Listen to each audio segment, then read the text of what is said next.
우리에게 주시는 하나님의 말씀은 구약성경 여호수아 6장 25절에서 27절까지의 말씀입니다.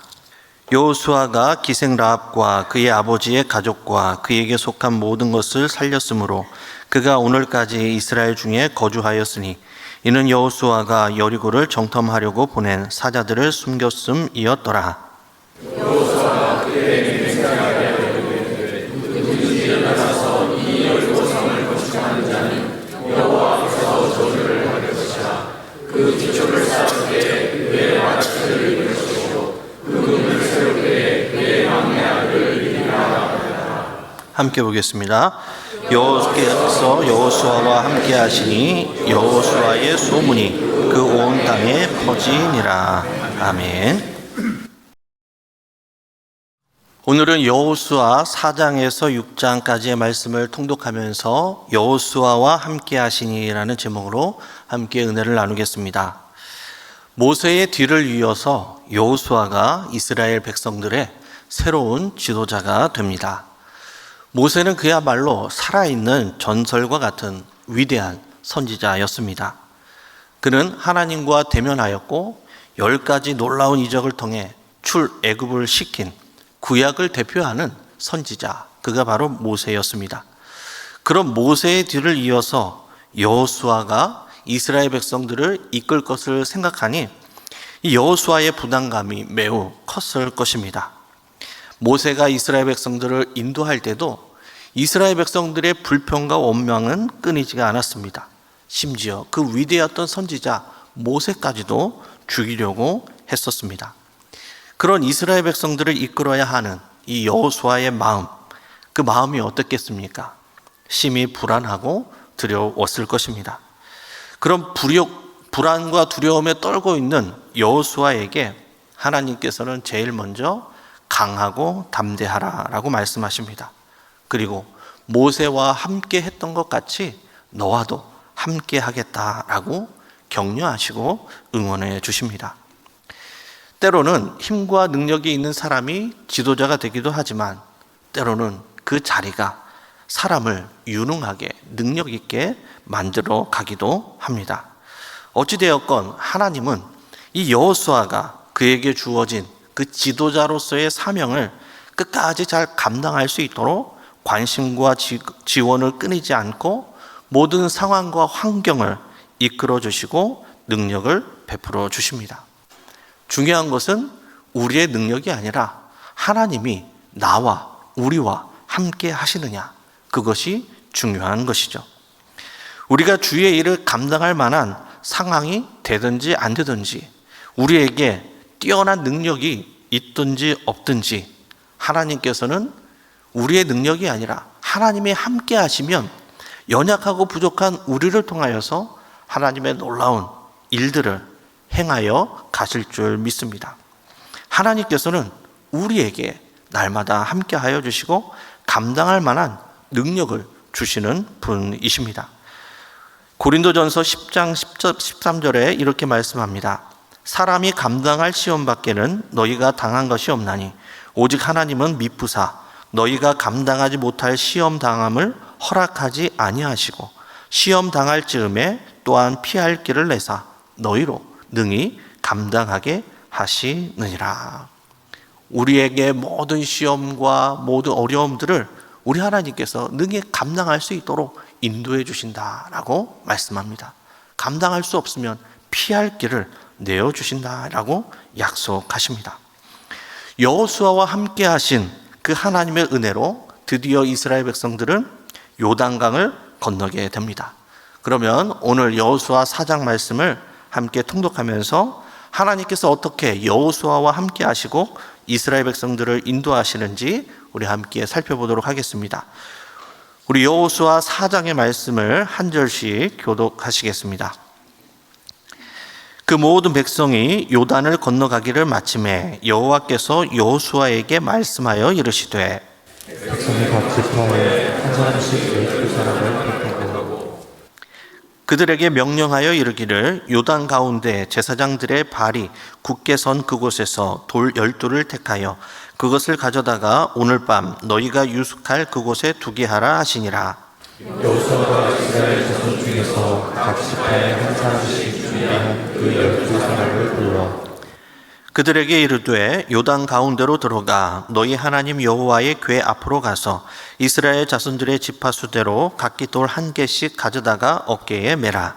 이것이 너희의 표징이니라. 후에 너희의 자손들이 물어이르되 이 돌들은 무슨 뜻이냐 하거든.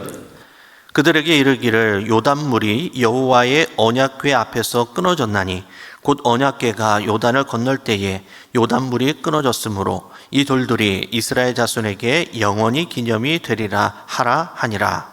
이스라엘 자손들이 여호수아가 명령한 대로 행하되 여호와께서 여호수아에게 이르시되로 이스라엘 자손들의 지파의 수를 따라 요단 가운데에서 돌 12를 택하여 자기들이 육할 곳으로 가져다가 너희에게 두었더라. 여호수아가 또 요단 가운데 곧 언약궤를 맨 제사장들의 발이 선 곳에 돌 12를 세웠더니 오늘까지 거기에 있더라. 또 여호와께서 여호수아에게 명령하사 백성에게 말하게 하시니 곧 제사장 여호수아에게 명령한 일이 다 마치기까지 궤를 맨 제사장들이 요단 가운데에 서 있고 백성은 속히 건넜으며 모든 백성이 건너기를 마친 후에 여호와의 궤와 제사장들이 백성의 목전에서 건넜으며 루벤 자손과 갓 자손과 므낫세 반 지파는 모세가 그들에게 이른 것 같이 무장하고 이스라엘 자손들보다 앞서 건너갔으니 무장한 4만 명 가량이 여호와 앞에서 건너가 싸우려고 여리고 평지에 이르니라. 그날에 여호와께서 모든 이스라엘의 목전에서 여호수아를 크게 하시니 그가 생존한 날 동안에 백성이 그를 두려워하기를 모세를 두려워하는 것 같이 해나갔다. 여호와께서 여호수아에게 말씀하여 이르시되 진고배를 맨 제사장들에게 명령하여 요단에서 올라오게 하라 하시니라. 여호수아가 제사장들에게 명령하여 이르기를 요단에서 올라오라 하매 여호와의 성화궤를 맨 제사장들이 요단 가운데서 나오며 그 발바닥으로 육지를 밟는 동시에 요단물이 온 곳으로 도로 흘러서 전과 같이 언덕에 멈췄더라. 첫째 달 10일에 백성이 요단에서 올라와 여리고 동쪽 경계 길갈에 진침해 여호수아가 요단에서 가져온 그 12돌을 길갈에 세우고 이스라엘 자손들에게 말하여 이르되 후일에 너희의 자손들이 그들의 아버지에게 묻기를 이 돌들은 무슨 뜻이니까 하거든. 너희는 너희의 자손들에게 알려하여 이르기를 이스라엘이 많은 땅을 밟고 이 요단을 건넜습니다. 너희의 하나님 여호와께서 요단물을 너희 앞에서 마르게 하사 너희를 건너게 하신 것이 너희의 하나님 여호와께서 우리 앞에 홍해를 말리시고 우리를 건너게 하심과 같았나니 여호와의 손이 강하신 것을 알게 하며 너희가 너희의 하나님 여호와를 항상 경외하게 하려 하심이라 하라. 아멘. 모든 백성이 요단강을 건너기를 마쳤다라는 것으로 여호수아 4장은 시작합니다. 요단강을 건너는 모습이 마치 40여 년 전에 홍해를 건넜던 때와 동일한 방식으로 건넜다는 것을 우리는 알게 됩니다. 모세가 홍해를 건널 때에 발을 딛고 지팡이를 높이 들자 물이 막혀서 마른 땅과 같이 그 홍해를 건넜습니다. 이처럼 요단강을 건널 때에도 제사장들이 언약궤를 메고 요단강에 그들의 발을 디디자 강물이 멈추고 이스라엘 백성들이 마른 땅같이 이 요단강을 건넜다라고 말씀하죠. 놀라운 이적을 경험하게 된 것입니다. 이 기적을 경험한 이스라엘 백성들에게 하나님께서는 여호수아를 통하여서 각 지파에서 한 사람씩 12명씩 택하여 요단강 가운데 12개의 돌을 가져와서 기념비를 세울 것을 명령하십니다. 이 기념돌은 하나의 기념돌이지만 12지파의 한 사람씩 그 12개의 돌들이 모여져 하나의 기념물로 세워진 것이죠. 즉 12개의 독립된 개체들이 모여서 하나의 기념물이 된 것입니다. 이것은 무엇을 의미하는 것이겠습니까? 이스라엘 백성들은 각기 12지파, 다른 지파이지만 하나의 백성, 한 공동체를 가지는 그런 한 민족이다라는 의미인 것이죠. 그리고 하나님께서는 이 12돌로 된 기념물을 통하여서 하나님께서 어떻게 이 요단강을 건너게 하셨는지 하나님의 그 초자연적인 역사를 상징하도록 이 기념물을 세우셨다라는 것이죠. 그리고 가고 오는 세대들을 하나로 묶어주는 그러한 놀라운 역할을 하도록 이 기념물을 세우게 하신 것입니다. 그래서 후손들이 이 기념물을 보면서 이 돌들이 무엇입니까? 라고 물었을 때에 하나님께서 어떻게 요단강을 건너게 하셨는지, 그리고 그들을 어떻게 가나안 땅으로 인도해 주셨는지, 그들로 하여금 후손들에게, 다음 세대들에게 가르쳐 줄 수 있는 중요한 시청각 교육 자료로서 이 기념물을 사용하신 것입니다. 이 기념돌은 단순한 돌이 아니라 하나님의 구원과 능력을 증거하는 중요한 신앙적인 도구가 된 것이죠. 이스라엘 백성들의 이러한 기념비는 이것 하나로 끝나지 않습니다. 길갈이라는 지역에 가서도 또 다른 기념비를 세웁니다. 그리고 이스라엘 백성들을 어디를 가든지 제단을 쌓고 기념비를 세우죠. 도처의 기념비가 넘쳐납니다. 그 많은 시청각 자료들을 통해서 다음 세대들이 하나님이 우리와 함께 하심을 가르치고 계속적으로 반복적으로 다음 세대들을 교육하는 것이죠. 다음 세대들을 향한 이 신앙의 교육이 얼마나 중요한지 우리에게 가르쳐주고 있는 것입니다.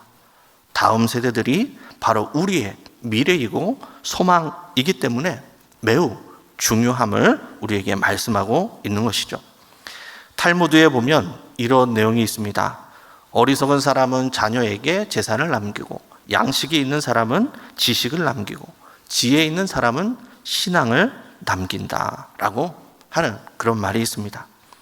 우리는 다음 세대들에게 무엇을 남기고 무엇을 물려주어야 하겠습니까? 다윗은 그의 사랑하는 아들 솔로몬에게 이렇게 역대상 28장 9절에 이런 유언의 말을 남겼습니다. 역대상 28장 9절의 말씀입니다. 내 아들 솔로몬아, 너는 내 아버지의 하나님을 알고 온전한 마음과 기쁜 뜻으로 섬길지어다. 여호와께서는 모든 마음을 감찰하사 모든 의도를 아시나니 내가 만일 그를 찾으면 만날 것이요 만일 내가 그를 버리면 그가 너를 영원히 버리시리라. 다윗은 그의 사랑하는 아들 솔로몬에게 여호와를 경외하는 신앙, 하나님을 찾는 그 신앙이 얼마나 중요한지 그것을 마지막 유언으로 자녀에게 물려주었습니다.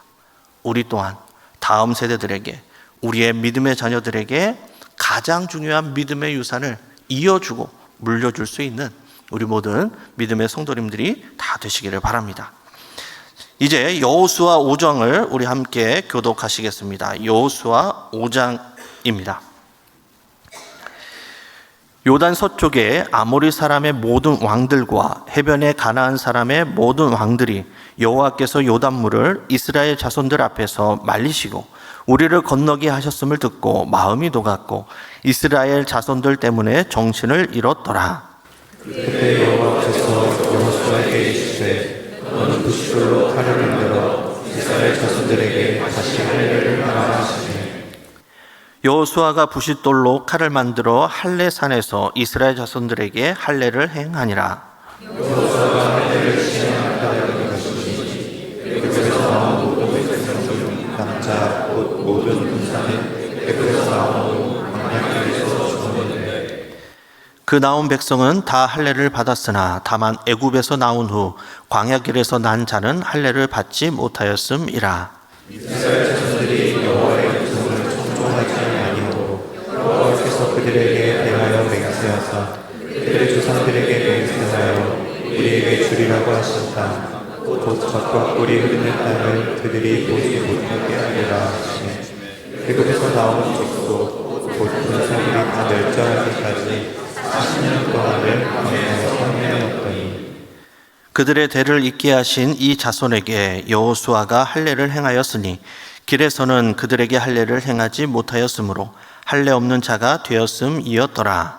또 그 모든 백성에게 할례 행하기를 마치매 백성이 진중 각 처소에 머물며 낫기를 기다릴 때에 여호와께서 여호수아에게 이르시되 내가 오늘 애굽의 수치를 너희에게서 떠나가게 하였다 하셨으므로 그곳 이름을 오늘까지 길갈이라 하느니라. 또 이스라엘 자손들이 길갈에 지쳤고 그날 14일 저녁에는 여리고 군대에서 유월절을 지켰으며 유월절 이튿날에 그 땅의 소산물을 먹되 그날에 무교병과 볶은 곡식을 먹었더라. 또 그 땅의 소산물을 먹은 다음 날에 만나가 넘쳤으니 이스라엘 사람들이 다시는 그렇게 먹지 못하였고 그의 가나안 땅의 수출을 먹었더라. 여호수아가 여리고에 가까이 이르렀을 때에 눈을 들어 본즉 한 사람이 칼을 빼어 손에 들고 마주서 있는지라.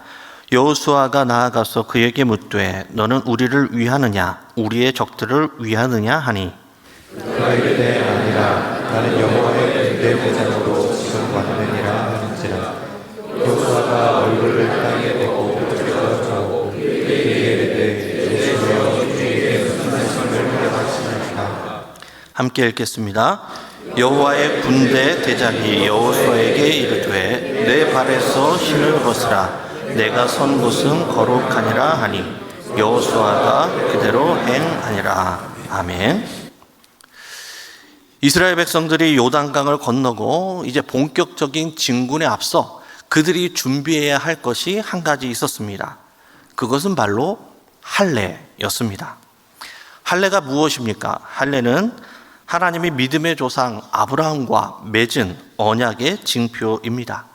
창세기 17장에 보면 하나님은 아브라함의 이름을 아브라함으로 바꾸어 주시면서 그가 여러 민족의 아버지가 될 것을 축복해 주십니다. 그리고 그런 후에 아브라함과 그 자손에게 가나안 땅을 기업으로 줄 것이다 라고 언약을 맺으면서 한 그 약속, 그 징표가 바로 할례인 것이죠. 하나님 편에서 할례의 약속은 가나안 땅을 선물로 주시는 것입니다. 이스라엘 백성들에게 있어서 이 행해야 할 표징은 바로 이 할례를 행하는 것이죠. 이 언약을 맺음으로 하나님께서는 이스라엘 백성들에게 약속의 땅, 가나안 땅을 선물로 주신 것입니다. 이 할례 문제는 중요한 것이죠. 이 할례 문제 때문에 모세는 죽을 뻔한 위기를 겪기도 하였습니다. 이 모세가 할례 때문에 죽을 뻔한 그런 위기 때에 그의 아내 시보라가 지혜롭게 아들에게 즉시 할례를 행하여서 자신의 피남편인 모세를 이 천사 앞에 그 표피를 던짐으로 이 모세를 그 죽음의 위기에서 건져낼 수 있었습니다. 아무튼 하나님께서는 이 가나안 땅을 눈앞에 둔 이 목전에서 왜 이스라엘 백성들에게 할례를 행하게 하셨겠습니까? 이스라엘 민족들이 요단강을 건넜다는 소식이 가나안 땅의 모든 민족들에게 소문이 퍼졌습니다. 그들의 귀에 들어갔습니다. 그러자 그들의 간담은 녹았고 또 이 이스라엘 백성들을 주시하고 있는 상황입니다. 이때 이스라엘 백성들이 할례를 행했다라는 소식이 전해지면 그 주위에 있던 모든 민족들이 기습을 해오면 이스라엘 백성들은 꼼짝없이 당할 수밖에 없습니다. 이런 상황에 왜 하나님께서는 할례를 이스라엘 백성들에게 요구하고 계시는 것일까요?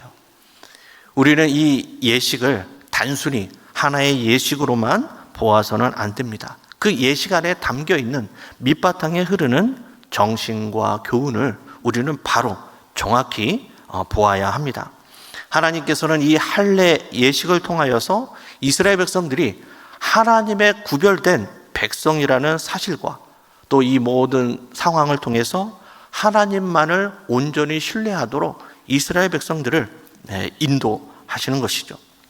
할례를 받은 이스라엘 백성들의 피난처, 도움은 그 어디에도 없습니다.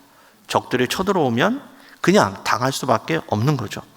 그러니 이스라엘 백성들이 할례를 받았을 때 의지할 분은 누구밖에 없습니까? 하나님밖에 없는 것이죠. 하나님만을 바라보고 의지하는 훈련을 시키도록 이 할례를 요구하신 것입니다. 우상으로 가득한 이 가나안 땅에 들어가기에 앞서 하나님께서는 먼저 하나님의 거룩한 백성으로 구별된 백성으로 확인시키기 위해서 이 할례를 통하여 인쳐 주신 것이죠. 그리고 하나님만을 더욱 온전히 의지하고 신뢰하도록 이 시점에 이 할례를 요구하신 것입니다.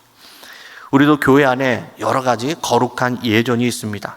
그 예전을 통해서 우리가 그리스도인이라는 하나님의 구별된 백성이라는 그 정체성을 날마다 의미를 되새기면서 새롭게 하시고 그 모든 예식을 통하여서 오직 주님만을 신뢰하고 바라볼 수 있는 우리 모든 믿음의 성도님들이 다 되시기를 바랍니다. 이제 여호수아 6장을 함께 통독하도록 하겠습니다. 여호수아 6장입니다. 이스라엘 자손들로 말미암아 여리고는 굳게 닫혔고 출입하는 자가 없더라. 이르시되 그러나 내가 여리고와 그 왕과 용사들을 내 손에 넘겨주었으니 너희 모든 군사는 그 성을 둘러 성 주위를 매일 한 번씩 돌되 엿새 동안을 그리하라. 제사장 일곱은 일곱 양각 나팔을 잡고 언약궤 앞에서 나아갈 것이요 일곱 제사장은 그 성을 일곱 번 돌며 그 제사장들은 나팔을 불 것이며 제사장들이 양각 나팔을 길게 불어 그 나팔 소리가 너희에게 들릴 때에는 백성은 다 큰 소리로 외쳐 부를 것이라. 그리하면 그 성벽이 무너져 내리리니 백성은 각기 앞으로 올라갈지니라 하시매. 여호수아가 제사장들을 불러 그들에게 이르되 너희는 언약궤를 메고 제사장 일곱은 양각 나팔 일곱을 잡고 여호와의 앞에서 나아가라 하고 또 백성에게 이르되 나아가서 그 성을 돌되 무장한 자들이 여호와의 궤 앞에서 나아갈지니라 하니라. 여호수아가 백성에게 이르기를 말씀하시니 제사장 일곱은 양각 나팔 일곱을 잡고 여호와 앞에서 나아가며 나팔을 불고 여호와의 언약궤는 그들 뒤를 따르며 그 무장한 자들은 나팔 부는 제사장들 앞에서 행진하며 후군은 궤 뒤를 따르고 제사장들은 나팔을 불며 행진하더라. 여호수아가 백성에게 명령하여 이르되 너희는 외치지 말며 너희 음성을 들리게 하지 말며 너희 입에서 아무 말도 내지 말라. 그러다가 내가 너희에게 명령하여 외치라 하는 날에 외칠지라 하고 여호와의 궤가 그 성을 한 번 돌게 하고 그들이 진영으로 들어와서 진영에서 자니라. 여호수아가 아침에 일찍이 일어나니 제사장들이 여호와의 궤를 메고 제사장 일곱은 양각 나팔 일곱을 잡고 여호와의 궤 앞에서 계속 행진하며 나팔을 불고 무장한 자들은 그 앞에 행진하며 후군은 여호와의 궤 뒤를 따르고 제사장들은 나팔을 불며 행진하니라. 그 둘째 날에도 그 성을 한 번 돌고 진영으로 돌아오니라. 엿새 동안을 열심히 하니라.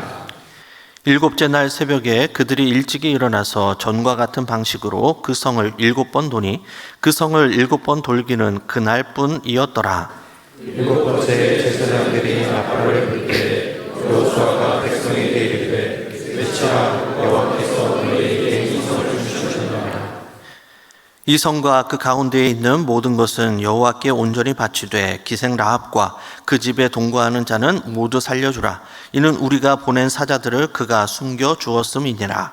너희는 온전히 바치고 그 바친 것 중에서 어떤 것이든지 취하여 너희가 이스라엘 자손으로 바치는 것이 되게 하여 고통을 당하게 되지 아니하도록 오직 너희는 그 바친 물건에 손대지 말라. 은금과 동철 기구들은 다 여호와께 구별될 것이니 그것을 여호와의 곳간에 드릴지니라 하니라. 이에 백성은 외치고 제사장들은 나팔을 불매 백성이 나팔 소리를 들을 때에 크게 소리질러 외치니 성벽이 무너져 내린지라. 백성이 각기 앞으로 나아가 그 성에 들어가서 그 성을 점령하고 그 성 안에 있는 모든 것을 온전히 바치되 남녀노소와 소와 양과 나귀를 칼날로 멸하니라. 여호수아가 그 땅을 정탐한 두 사람에게 이르되 그 기생의 집에 들어가서 너희가 그 여인에게 명하고 그와 그에게 속한 모든 것을 이끌어내라 하니 정탐한 젊은이들이 들어가서 라합과 그의 부모와 그의 형제와 그에게 속한 모든 것을 이끌어내고 또 그의 친족도 다 이끌어내니 그들을 이스라엘의 진영 밖에 두고 우리가 그 성과 그 가운데에 있는 모든 것을 불러서고 은금과 동철 기구는 여호와의 집 곳간에 여호수아가 기생라합과 그의 아버지의 가족과 그에게 속한 모든 것을 살렸으므로 그가 오늘까지 이스라엘 중에 거주하였으니 이는 여호수아가 여리고를 정탐하려고 보낸 사자들을 숨겼음이었더라. 여호수아가 그때 맹세하게 하여 이르되 누구든지 일어나서 이 여리고 성을 건축하는 자는 여호와 앞에서 저주를 받을 것이라. 그 기초를 쌓을 때에 그의 마가를 이룰 것이고 그 문을 세울 때에 그의 왕자를 이루려 하였다. 함께 읽겠습니다. 여호와께서 여호수아와 함께 하시니 여호수아의 소문이 그 온 땅에 퍼지니라. 아멘. 여호수아 6장은 우리가 잘 아는 여리고성을 이스라엘 백성들이 정복하는 그런 내용입니다. 이스라엘 백성들이 여리고성을 한 바퀴씩 돌다가 마지막 7째 날에 7바퀴를 돌아서 이 여리고성이 무너졌다라는 이야기는 우리는 참 익숙합니다. 하지만 이것은 알다시피 전혀 불가능한 일이었죠.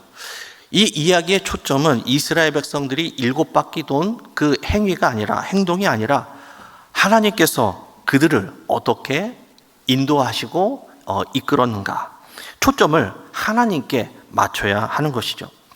그러기 위해서 그들이 7바퀴를 돌 때 어떻게 돌았는지를 살펴볼 필요가 있습니다.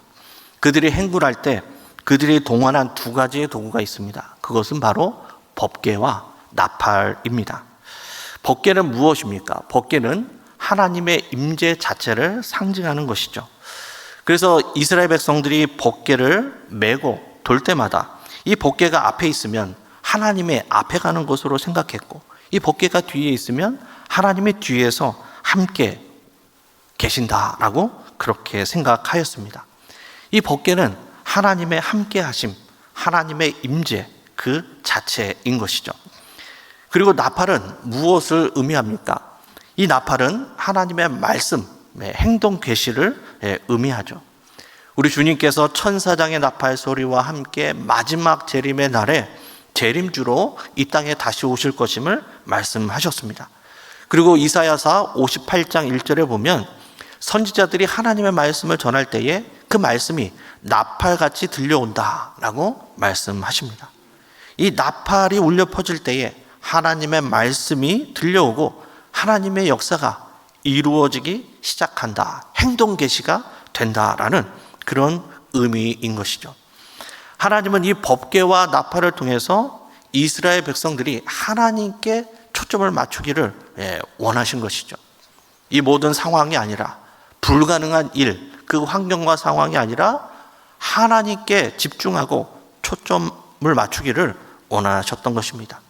그리고 이스라엘 백성들이 하나님께 집중하여 온전한 믿음으로, 순종으로 이 여리고성을 돌았을 때, 그때 이 여리고성이 무너지는 놀라운 역사를 경험하게 된 것이죠.